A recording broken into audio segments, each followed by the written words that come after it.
अभी हम लोग जो प्रयोग कर रहे हैं वो कौन सा कर रहे हैं, बाइलेटरल ट्रांसफ़र ऑफ ट्रेनिंग। ठीक है, इसमें क्या करना है, पहले हम दाहिने हाथ से शीशे में देखते हुए और आरेख खींचते हैं। ठीक है, फिर उसके बाद बाएं हाथ से।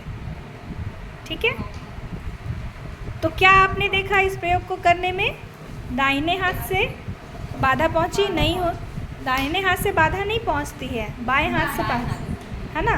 तो ये क्या है, ये बाइलेटरल ट्रांसफ़र क्या है, पॉजिटिव ट्रांसफ़र है।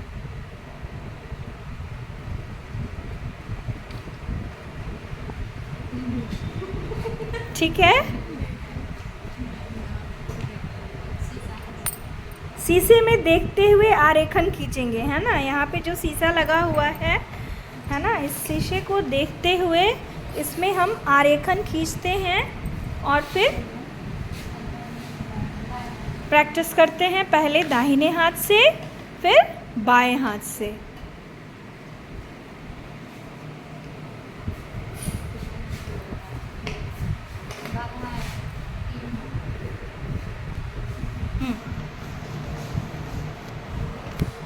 ठीक है, तो जो हम प्रयोग कर रहे हैं वो कौन सा कर रहे हैं, बाइलेटरल ट्रांसफ़र ऑफ ट्रेनिंग। इसमें हम क्या करते हैं कि हम अपना प्रभाव देखते हैं, पहले हम दाहिने हाथ से प्रयास करते हैं, उसके बाद फिर बाएं हाथ से प्रयास करते हैं। कैसे करते हैं, हम टूल्स इसके माध्यम से करते हैं, बाइलेटरल ट्रांसफ़र ऑफ ट्रेनिंग के टूल्स के माध्यम से करते हैं, जिसमें हम देखते हैं कि दाहिने हाथ से जब हम आरेखन खींचते हैं तो कोई बाधाएं नहीं पहुंचती हैं, लेकिन अगर हम बाएं हाथ से खींचते हैं तो क्या बाधाएं पहुंचती हैं।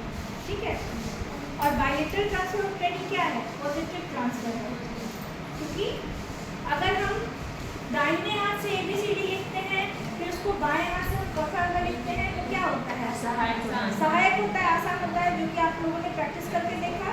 ठीक है, तो इसी तरह से हम इसमें चैपलिन के द्वारा क्या कहा गया है कि एक परिस्थिति के शिक्षण का जो कुछ प्रभाव दूसरी परिस्थिति के शिक्षण पे पड़ता है उसे हम क्या कहते हैं, स्थानांतरण कहते हैं।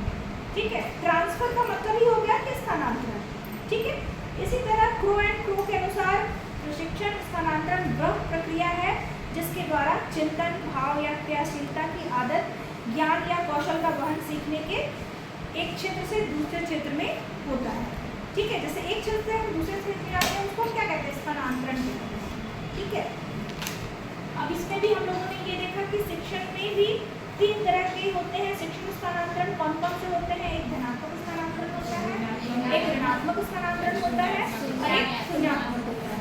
ठीक है, तो इसमें धनात्मक स्थानांतरण में क्या होता है, धनात्मक स्थानांतरण वह स्थानांतरण होता है जिसमें एक शिक्षण दूसरे शिक्षण में सहायक होता है, और ऋणात्मक क्या होता है, जो एक शिक्षण दूसरे शिक्षण में बाधा पहुंचाता है, और शून्य स्थानांतरण क्या होता है, बाधा पहुंचाती है।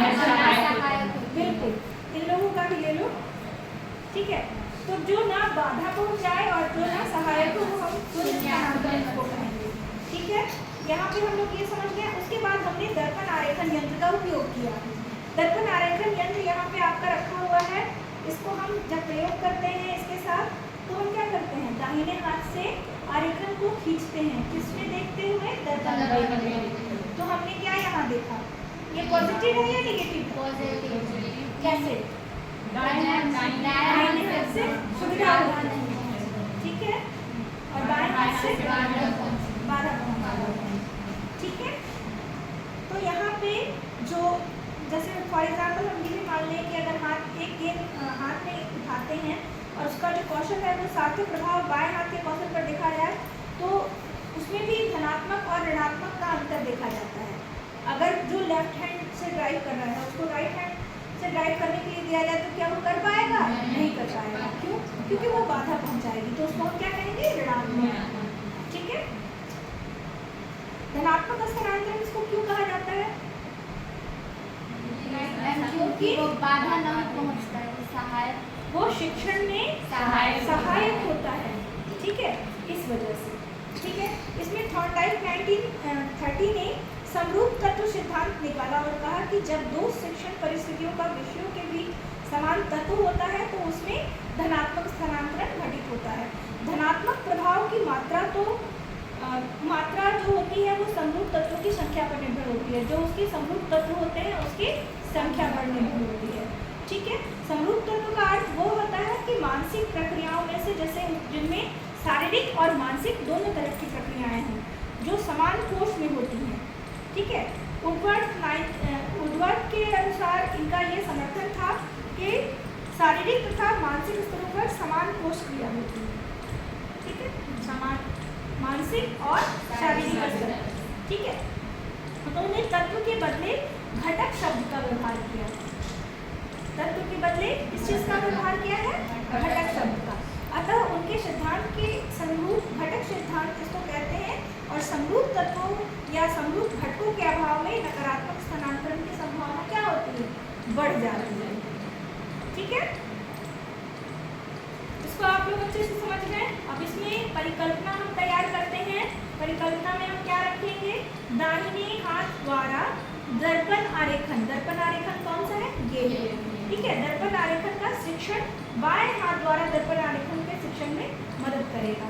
ठीक है, पहला है हमारा प्रयोज्य का नाम होगा, क्या आयु है, क्या शिक्षा है वो नोट की जाएगी, मानसिक स्थिति कैसी है, सामान्य है, प्रयोग का टाइम नोट किया जाएगा। ठीक है, फिर उपकरण का जो सामग्री है वो दर्पण आरेखन सामग्री होगी, कुछ स्टार पैटर्न पेपर होंगे, उसमें पेपर लगा के और ड्रॉ करेंगे।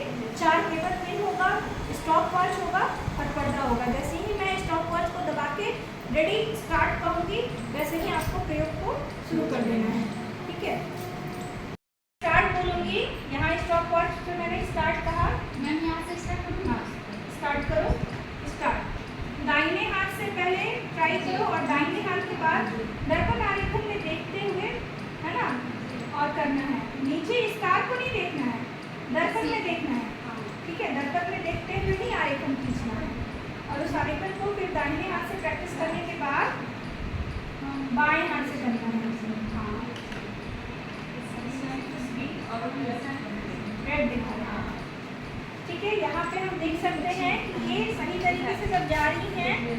ठीक है, तो ये दिखा रहा है, यहाँ पे दिखाओ बबली रेड। ठीक है, और ये सही तरीके से जब जाती हैं तो यहाँ पे ब्लिंक करता है ग्रीन।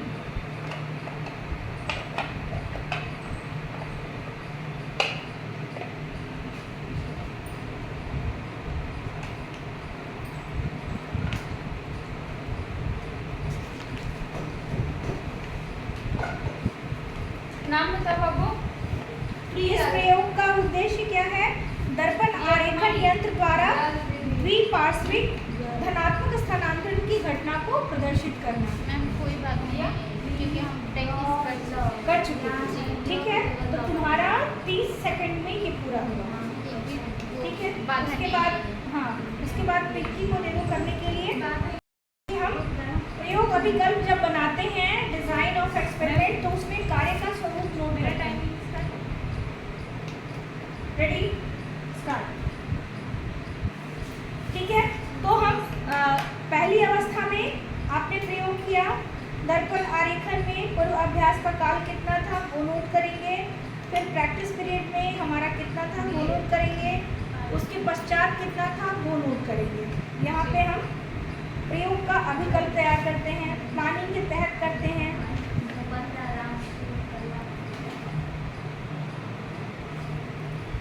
और जब आप लकीर खींचते हुए उस स्थान पे पहुंच जाएं जहां से आपने शुरू किया था, तो आपका जो लकीर खींचने का प्रक्रिया है, लकीर खींचने की जो प्रक्रिया है वो वहीं पे जाके समाप्त होती है। जहां से आप आरंभ करती हैं वहां पे ही आपको स्टॉप करना है। दोनों हाथ से कर लिया, लेफ्ट और राइट।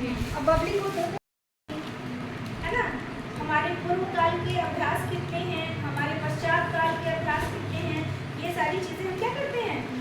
कलेक्शन ऑफ डाटा में नोट करते हैं, नोट डाउन करते हैं, फिर इंट्रोस्पेक्टिव रिपोर्ट लिखते हैं, अंतर्निरीक्षण विधि लिखते हैं।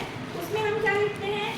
हम अपना एक्सपीरियंस लिखते हैं कि प्रयोग को करने में कितनी कठिनाइयों का सामना करना पड़ा, क्या वो प्रयोग को अच्छे तरीके से कर पाए या नहीं कर पाए, या जो भी चीज़ें हैं, जो तुम्हारा एक्सपीरियंस है, जो तुमने अनुभव किया है, उसको उसमें लिखना है। ठीक है, फिर इसका हम डाटा एनालिसिस करते हैं, फिर हम रिजल्ट टेबल तैयार करते हैं, और उसके फिर इसका डिस्कशन करते हैं। ठीक है, गॉट इट? कहीं कोई प्रॉब्लम इसमें किसी को कुछ पूछना है कि? नहीं मैम। Okay, thank you.